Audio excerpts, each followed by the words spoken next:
Hey guys, how's it going? Anthony Muthurajah back with a new video. Not really a lesson, but sort of a lesson too. Alright, so before I get to the lesson, I want to share with you that I just recently recorded a video course to do with soloing using triads, alright, with betterbaselessons.com. So they're a very nice resource for studying bass. I have the good fortune of being the first electric bass instructor on the website, so do check them out and do preview the course. All the relevant links are in the description below. All right, and of course hit that subscribe button, you know, the usual nonsense.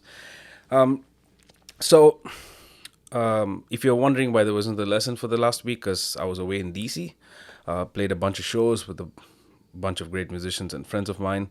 It was great, but it also got me thinking about a lot of things, which is part of the topic I want to cover in this particular video. All right, so it all comes back to this one particular interview of Vinnie Colaiuta that I watched a while ago. I cannot remember exactly which video because I have pretty much watched everything involving Vinnie, because I love Vinnie, if you didn't already figure that out. Part of the reason I love him is because of his versatility, but also his musicianship, in the sense that despite being versatile, he still plays like he's Vinnie. He doesn't succumb to trying to emulate anything. He just plays it like how he would, but it's so stylistically apt. At least that's my opinion. I've had a lot of people argue with me otherwise, but this is not about arguing. It's just about how I feel, right? So it had a very direct impact on me, musically speaking, because it made me focus on studying the concepts of music, okay?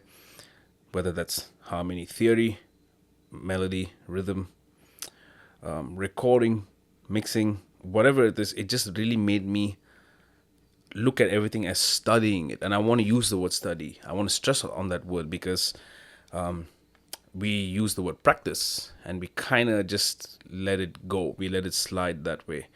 But when you actually study something, there's no way you can go about executing whatever you're working on without getting into depth with it, okay? Hence, study is my choice of word before I get into practicing. So, in that interview, Vinnie said this one line which blew my mind. And he said, everything comes down to content and context. So when you look at music, that's practically it, right? It's about the content being played and the context in which it's being played. So I want to kind of stress on this thought process by taking triads again. Triads are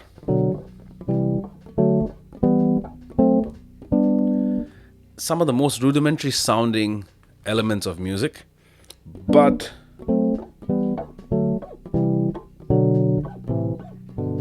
they are very important. Like, I cannot stress the importance of it. If you're wondering what all that ticking sound is, that's just the heating system going off. So a triad, depending on the context, has so many sounds to it the same C major triad that I play, I could go, you know. Now, because of the nature of those triplets, you kind of reference it in maybe a jazz context.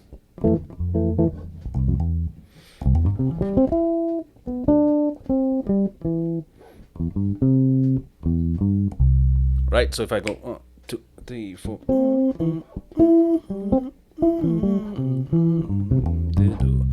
of course we don't solo like that, but putting in that particular context as a sound, but then I can go.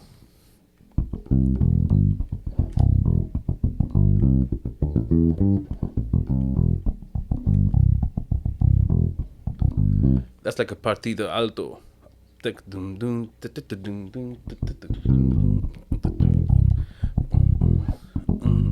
Now it's got a Brazilian component, and I obviously can go.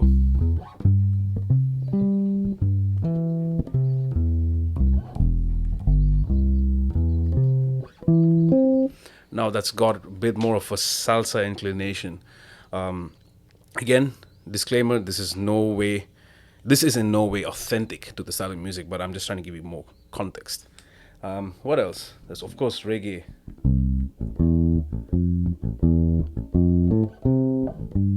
Sounds weird in C. That's better. Right? And then depending on how I play the triad,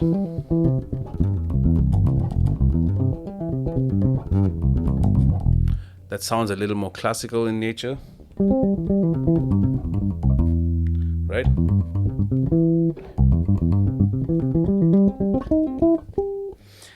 Clearly I need to practice.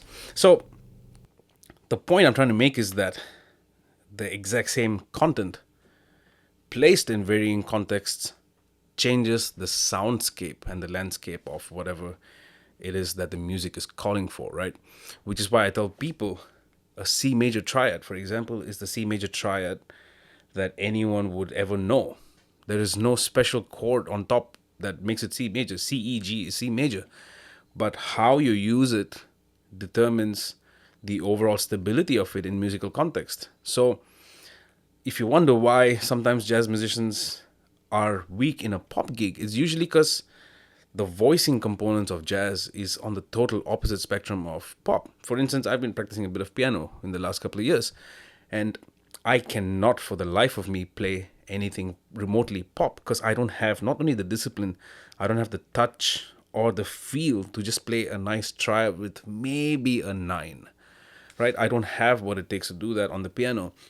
But I know if I have to just go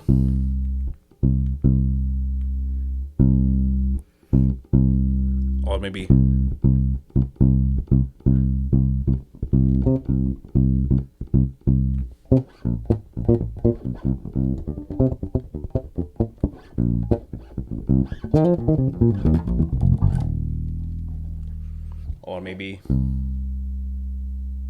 or right? Varying situations, one note for the most part. I have to, right now, for the sake of the video, think on my feet. But this is where the study element comes in. When I started working on triads, right, I first of all thought they're not only boring, but they are rather stupid to practice because it's like, sounds very bleh, meh. And then I started listening to the jazz. I heard it there. I heard it in R&B. I heard it in funk. I heard it in reggae. And I have to say the reggae side of triads got to me because it's so groovy. Of course, the music has so much depth and emotion to it, but the triads somehow just lit me up for some reason. And then when I would try to place these triads in certain situations, I didn't feel the same way. And then I realized, hey, you know what? Sometimes you need more than a triad. Hence, a 7th chord. Right? Maybe with a 9. Because that's what the music is calling for.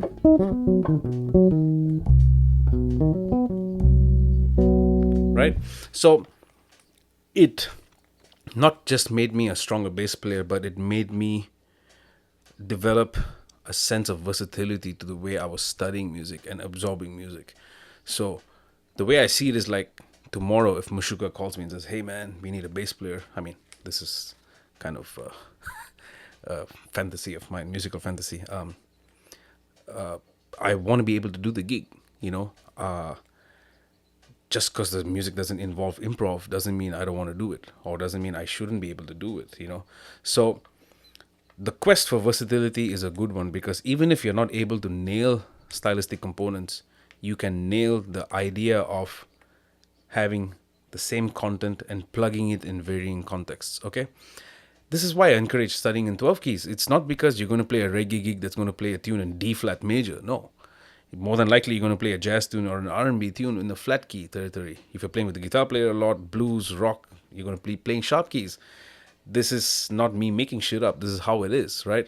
So try to place emphasis on the material you study, and then think about varying musical contexts. All right, I hope this helps you, and I will see you guys in the show until the next one. Peace.